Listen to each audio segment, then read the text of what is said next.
Pan 2.0 किपरि पाइबे QR code सहित ए pan card जानतु संपूर्ण तथ्य।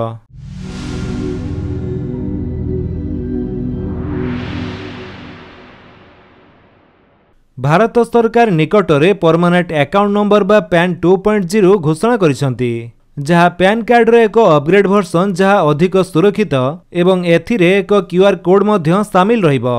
2017-18 रे पैन उपरे क्यूआर कोड प्रवर्तित होइतिबा बेले आज भी अनेक यूजर्स कर क्यूआर कोड बिना पुराना पैन अछि।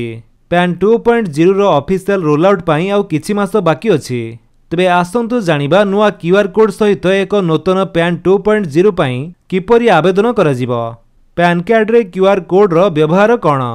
अर्थ मंत्रालय अनुसार एक dedicated QR code scanner pan holder को फोटो, दस्तखत, नाम, पितामाता नाम एवं जन्म तारीख जांच करि परिबे, जहाँ पैन कार्ड रो डाटा को अधिक सुरक्षित करिथाए।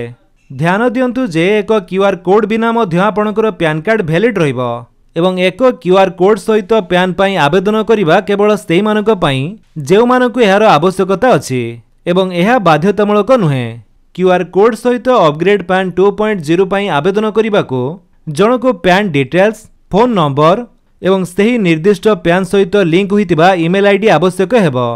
एप्लिकेशन रो सोर्स उपरे निर्भर करी एनएसडीएल किंबा यूटीआई टीएसएल माध्यम रे पैन 2.0 पई आवेदन करिबाको पड़िबो एवं यूजर्स माने क्यूआर कोड सहित ई पैन किंबा एक क्यूआर कोड सहित एक फिजिकल पैन कार्ड पाइबाको ऑप्शन पाइबे। जदि आपनक पैन गत मास मध्यरे इश्यू कर जाय थाए तबे एहार ई पैन डाउनलोड पई टंका खर्च हेबो नाही, किंतु पुराना पैन थिबा यूजर्स को एक क्यूआर कोड सहित ई पैन पाइबा पई 8 टंका 26 पैसा देबाको पड़िबो। सेही भली क्यूआर कोड सहित एक फिजिकल पैन कार्ड पाइबाको हेले 50 टंका देबाको पड़िबो। क्यूआर कोड सहित ई पैन एक पीडीएफ फॉर्मेट रे आसीबो एवं एक्स्ट्रा सिक्योरिटी पई एक स्ट्रांग पासवर्ड रहिबो। जदि आपण पैन पई आपणकर एप्लिकेशन सोर्स विषय निश्चित नुहंती तेबे एनएसडीएल किंबा यूटीआई टीएसएल को जानतु एवं बेसिक डिटेल्स एंटर करंतु। एहा परे आपण सहजरे क्यूआर कोड सहित एक ई पैन किंबा साधारण पैन कार्ड पाई परिबे। तो फ्रेंड्स यो थिला आपणक पई किछि अपडेट। जदि आपणक अपडेट टी भल लागिस तार आपण वीडियो को लाइक कर दियंतु, आपणक सांगमनक भितर शेयर करी जणांतु।